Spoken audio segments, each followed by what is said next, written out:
to you so you don't call me a Swede or something. I am a Czechoslovakian.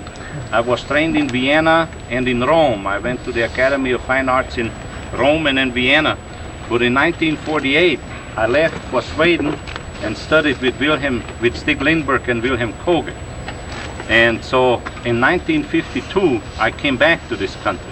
The reason I say I came back is I was a prisoner of war here during Second World War. I was a Czech who was put in the German army and picked up by the English Aid Army. And the English, see, they didn't have enough food during the World War, so they turned us over to the Americans. And I landed up in Clarinda, Iowa, finally, as a POW in a camp with other 2,000 prisoners. But being a Czech, I didn't have too much sympathy with the Germans, and so I headed an organization in the camp which saw to it that peace existed and that we stayed cooperative, a kind of anti-Nazi organization. And I made enough friends here in America, and they brought me back. And see, so my story is quite different from some of your stories here. I had more freedom in America behind a barbed wire fence than I ever had as a sergeant in the German army, believe me that, being of Czech origin. So in 1952, when I came back, the tide changed, and I felt that the American public was ready for the crafts. You know, it was the kind of a crafts revolution. The handmade object became more popular, and I smelled that already in Shenandoah, Iowa, and started making pottery there. And of course, being an immigrant, you never have money at your disposition, and I didn't even have enough books there, you know. So everything I did, I always had to improvise, and that's where the primitive comes in, see. And let me say, the deaf too. This is very important, because if we get together here today and we try to define primitive as reinventing the wheel again, you know, some 8 or 9 goals, so let's not do that again.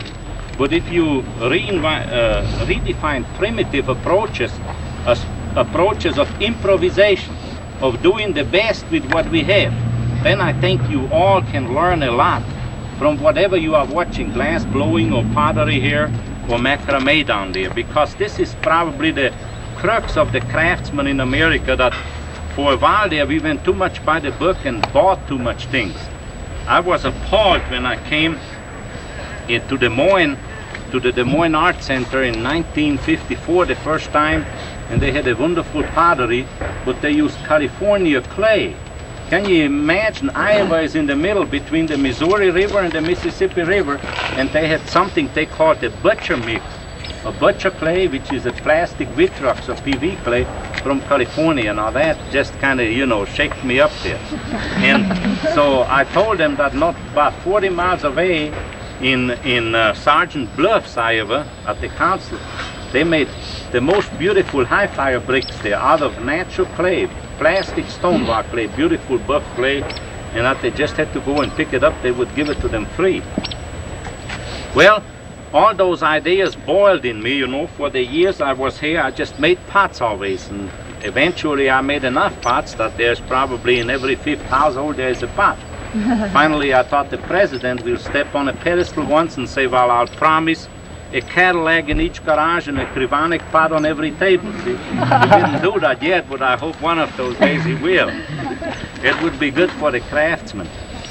But finally I came up with this philosophy, and people urged me, and I did research in the state of Iowa. I did research, and the last one is in Texas, where I'm at Southwest Texas State University, which I call Ceramics in Texas. And out of this, Keramos was born, and I don't know how many of you are acquainted with it, but it took off quite a bit. The first edition is almost sold out, and it's going to be republished on a large scale in March of next year. I'm working on a revised manuscript now. But Keramos propagates a philosophy of using the materials you have at hand. In other words, the chapters are named New Concepts in Clay, New Concepts in Glazes, New Concepts in Quilt Building, and the 4th chapter is the nature of the creative expression. And what I really hope today is have a kind of a jam session, because the technical aspects, I'm going to give it to you exactly. You won't need any book to prepare your own clay because it's so simple. But the biggest discovery I have made since I ever worked with clay or with art itself was that going back to the simple way is the most difficult thing. It was so darn easy. The perfect glaze is chemically. A perfect glaze looks like a melted Coke bottle. It melts perfectly. You find it on electrical insulators. Now, which artist would want a perfect glaze, I thought to myself.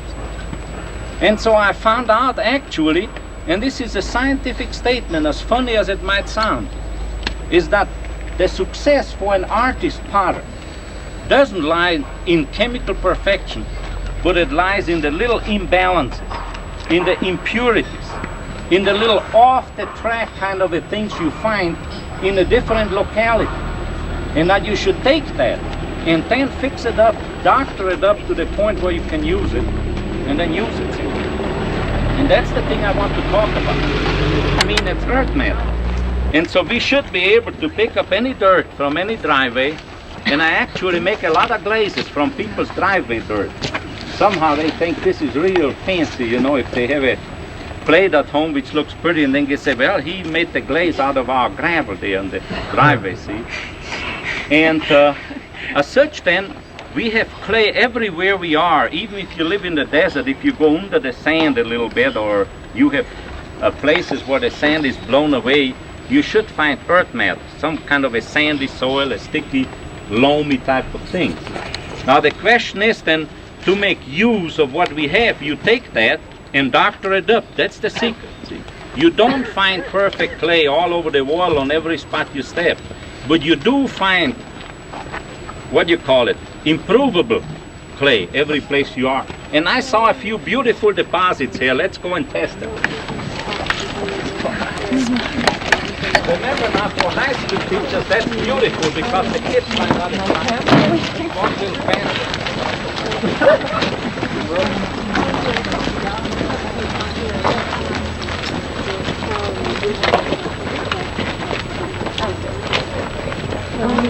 I feel very bad. One of the earliest and best tests to do with clay is to simply take a little piece like that and moisten your finger and start rubbing it, and when it starts feeling soapy, a kind of a sticky, then you know that it's usable. Almost. You simply kind of take a pea-sized piece and start rubbing it a little bit. See? If you want to help yourself here, give me keramos here. See? Now see, a lot of times in many of the books they will tell you that to go along the rivers and so forth and find some clay, you know, don't they? But they don't show you how it looks. See, there's a picture of a very similar thing with my little daughter here, see? And what you look for, people, when you look at this clay, you look for cracking patterns. You know, clay, in difference from soil, has cracking patterns, and they look like this, you know. It cracks in a certain spidery way, see? And as more pronounced those cracking patterns are, as more usable the clay is. So even by looking at the cracking patterns of a clay, you can almost estimate with a little experience of how much additives you have to put in. Now, you improve this clay two ways. Of course, you all know if you find too plastic clay, if it's too sticky and unworkable, the thing you would put in the clay is some kind of an aggregate, a little bit more grog or kaolin or silica, flint or something like that, see? Now, most of our surface clays, which have been washed up to the surface or exposed like this, when they slake from the weather, as the rain falls on, the natural oil dries out and the cracks appear, see? And as this happens, see, they are usually dry clay, sandy clay. So the natural improvement for those is adding what? Ball clay and a little bentonite, see? And by looking at it with little experience, if you have a clay which has large, big cracking patterns, then you don't have to add too much.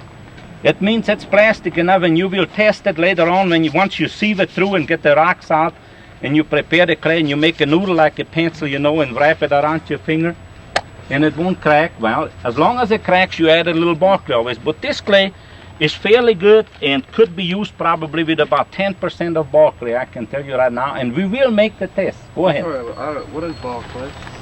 Ball clay? I don't, yeah. Well, ball clay is a residual, it's a sedimentary clay which is a very fine particle size and used by every potter. You can buy that at ceramic supply houses, usually at 3 cents a pound in 100-pound bags, and it's one of the additives we used to make clay bodies, see? And as I said, the point now to find pure workable clay which is perfectly plastic and perfectly everything is difficult, see? But you can take almost any dirt and take the majority of it, like 70%, and add 20% of ball clay, a little feldspar to it, and you'll have it, see? Which is super sticky stuff? Deposits in 2 months. Big ones. 2 of them was 7 years of killing. Now, Franz, there are much bigger cracks all along here. Yeah, Is yes, that sir. right? That's It's the same it's stuff? beginning, yeah. But what you have to look is at the breakaway. Now look, here is a beautiful thing, see? Look at this thing here. Look at that, see? See? See, now that's the giveaway. That's what you look for, see? This is the giveaway. Hand around Keramos a little bit so they can see it, see? Now, as far as I know, there wasn't a book in the world ever which showed that this is the thing that geologist is looking for if he looks for stuff. He looks whether they are ores or clay, see? And, oh, that thing is so hard already, now you can fire it, see? See? Now, see, there's a lot of impurities in there, organic matter, but that's some pretty good stuff there, see? Now, if you take a little piece of that, I'll spit too much, I think. The Czechs all do that, see? That comes from drinking water.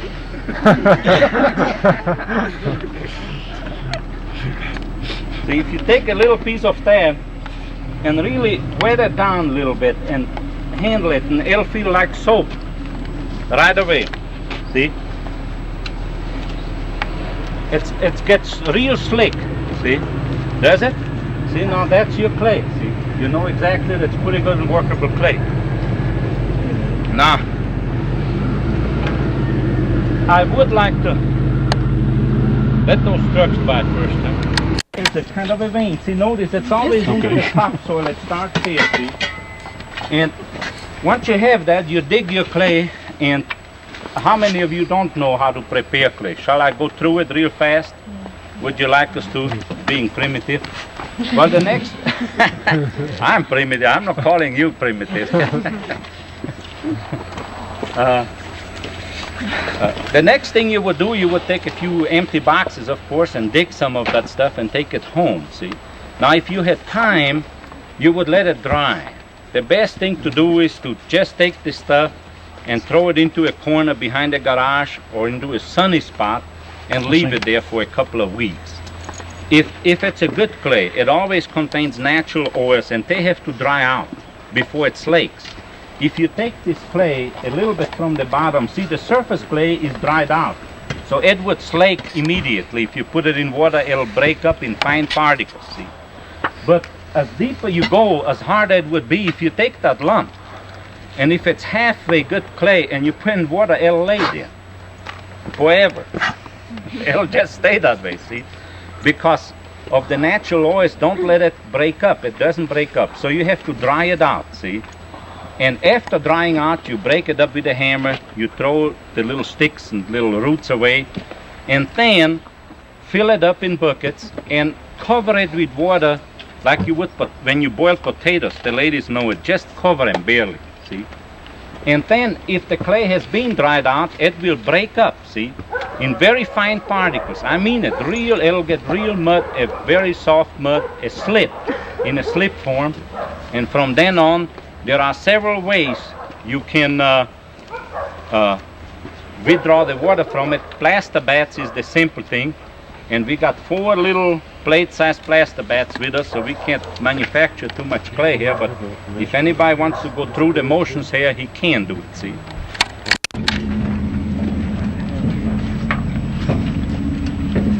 I'll have to take advantage of the pretty ladies here. I'll pick the prettiest one here to get me a little water. She's the prettiest. And I had a shovel here. That's it. And I'm gonna go right across the road, pick up some of that stuff, whether it's clay or not. And then we'll make a kind of a body out of it. See what we have to do with it, just to prove a point. See, because I want to wind up this whole day with one principle only. And if you remember that, in terms of testing, that's called line or line test. See, then you have it made. See. Don't you see any little piece of? We have some from the other side. Check.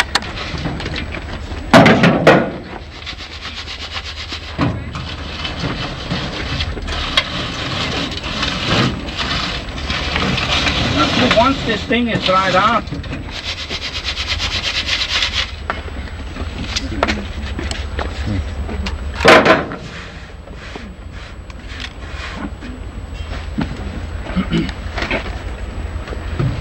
now all of you agree with me that this certainly isn't quality dirt here, see, but let me also tell you about measuring. You know, we do have scales, and I brought one with me if you want to be more accurate.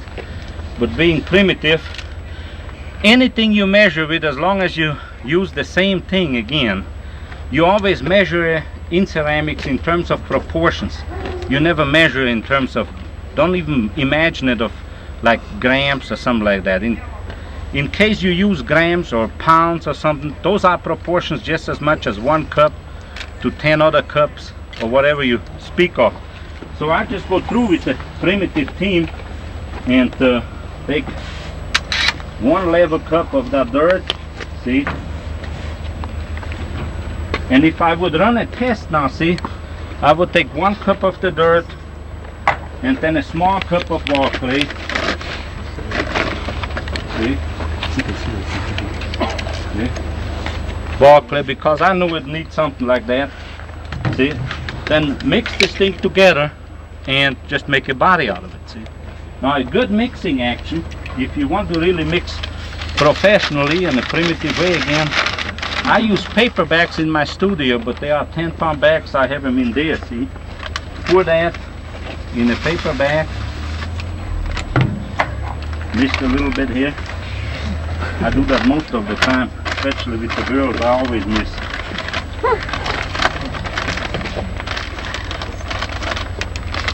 And I mix it like that, see, and again, glazes too. I'll show you how to mix a black oxide into a glaze without any tools or anything. That's the best kind of a mixing there is, see.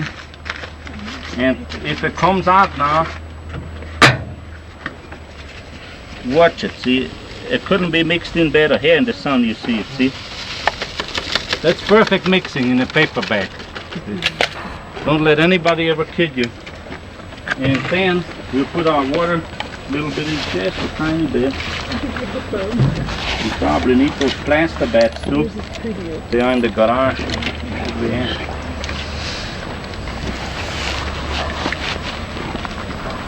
Always pour the clay into the water, you know.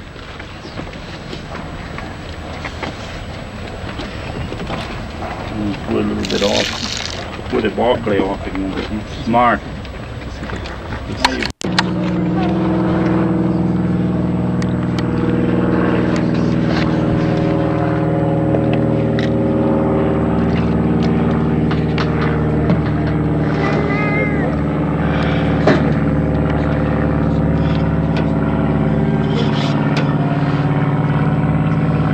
Make a good sandwich and forget it for 5 minutes.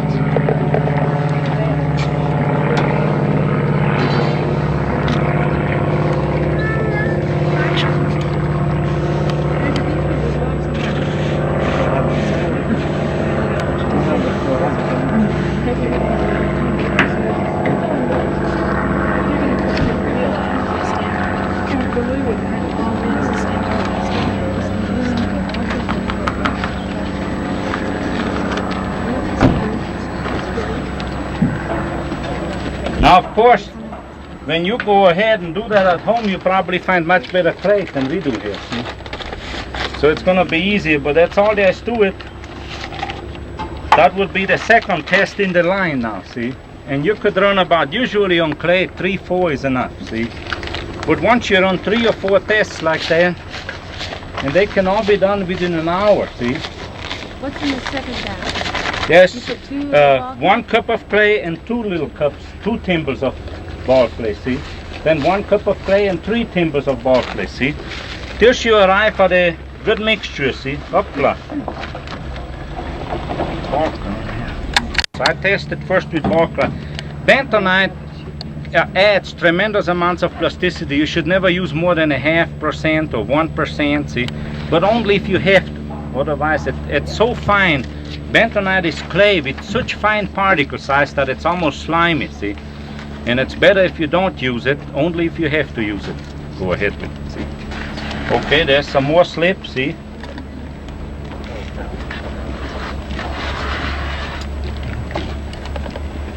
That one turned out a little bit thin, but it always does on this truck. Yeah. Now again, if you can remember the line test, folks, this line test here, what I just performed for you with a little bag here, see? Then you actually, you become an expert overnight.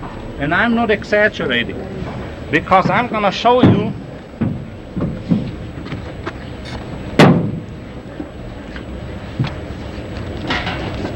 oh, you already have one out. Now, I make my glaze trials on little pots like that because I can see better what I'm doing there, see? But this is an ash glaze test, see? Now, if I think what I had to swallow down from people who makes ash glazes and get a slimy, slick-looking thing and call it an ash glaze, and I'm happy to got it out of something, it's just almost awful that those people call themselves potters, see?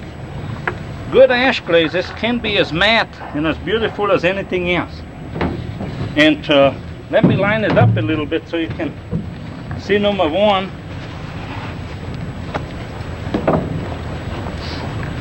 This is number one, see? Number two. 20. 30, 40, and 50, and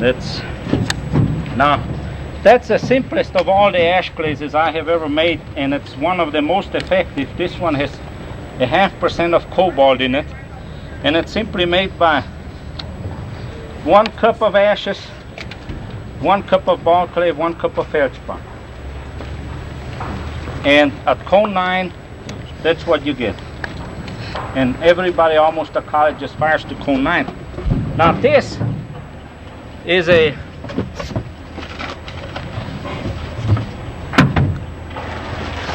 Carlton ball glaze. You all have those. Ceramics Monthly, you remember? And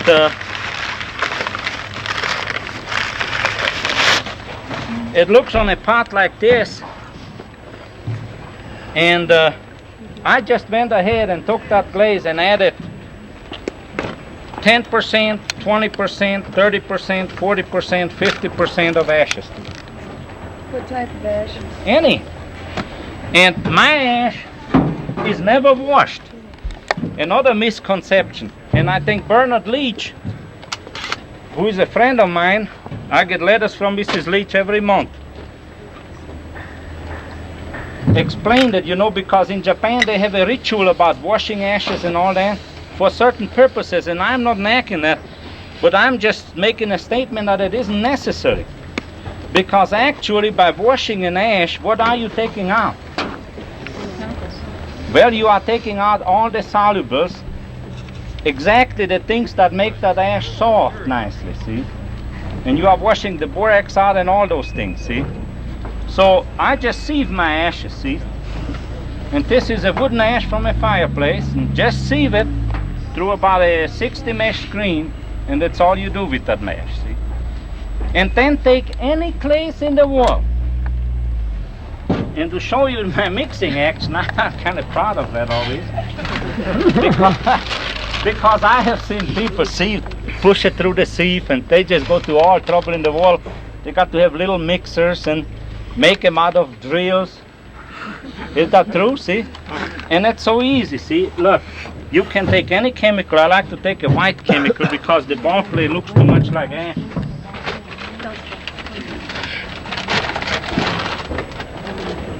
Yeah, see?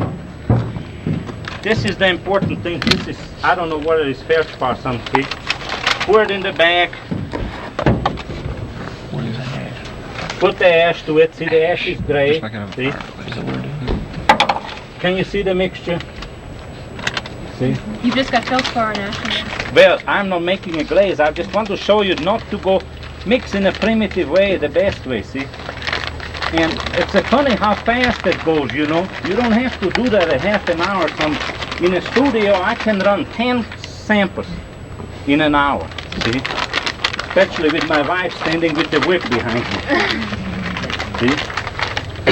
And I dry mix them always before I put them in the water. This is going to be a treat, see, because it's so simple. It's laughable. Did you see a nice even mixed gray powder? In that second? See? Now look at it now. See? So, you know, we shy away from making experiments because it's so much work. Putting it through the tea sieve and putting it here and putting it there and wetting it down. Did you ever see how fast that went? There's nothing that can be mixed nice. A good test to show how well it's mixed, see? And I do that once in a while just to be sure so I have my things intimate. Is stroke it like this, see? Stroke it like this, and if you don't see any dark and light spots, see? Then you know it's got to be intimate. Well, that's how simple it is technically. So you can make any experiment you want. Now, if you run 10 of those glazes, see, like this, see? 10%, 20%, 30%, 40%, 50%. And you can do it. You can take any glaze in the whole world, make an ash glaze out of it. You can take any glaze in the world and make an ore glaze out of it. Now the ores... Mr. Kriwanek, before you go on, with the ash glaze, since you don't bleach them, after you mix them with water and use them the first time, what about some settling that would occur? Wouldn't you actually bleach some of the soluble alkalis out? Or would you use it all the first time? You have a real good point there. If you're going to make a big batch, like 50 pounds of it or something, I never do that many, see? I make about 5 gallons, see? And you use those after about a week or something. And another thing, the settling problem can be always solved by a little Epsom salt, see? I always have Epsom salt and I put a handful of it always in any glaze I make, see? Epsom salt, you know, you put your feet in, you can drink it if you want to get a fast run, and you can put it in glazes that will prevent settling. You can do all kinds of things. I don't know how many of you know, but you can get high on lithium carbonate. I bet you it's going to be sold out. Don't take too much of it, though. Experiment first, see? Well, I like to save most of the other glazes. Just a minute. Where did I put? Ceramic material. If it wouldn't be true, this is a basic truth now, a theory, and it's proven out by volcanoes. What better proof can you have? See? So any material we have, if you want to go up and take a piece of that rock, you can make a clay body out of it, but you'd have to have grinding equipment. You'd have to grind that rock down, and you have a feldspatic rock ground like feldspar, and then you add some other stuff and make a body out of it. If you want to take your gravel in the driveway, you can make a body out of it. See? You saw me just walk across there and pick up some dirt which no decent ceramist would even look at, see?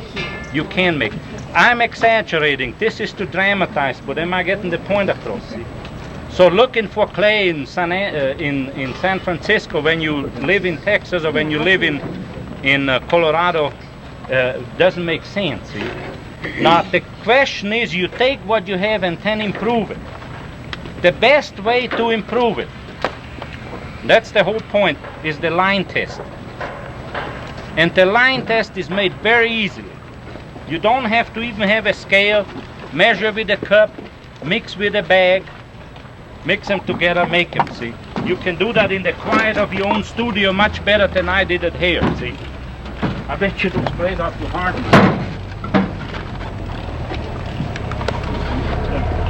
Just made it a little bit too long.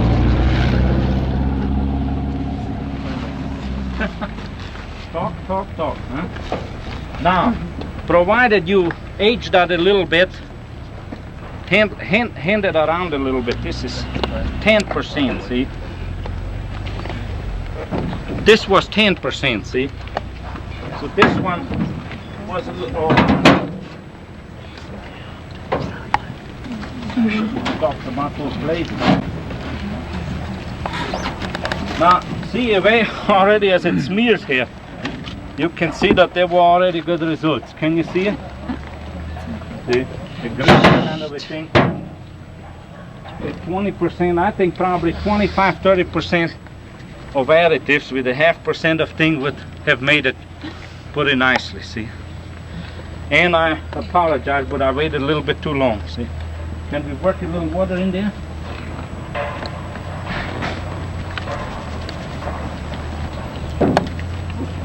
It's that one to that out. Are there any rules for adding the grog? No, you can add all the grog you want, but a lot of times you don't need it.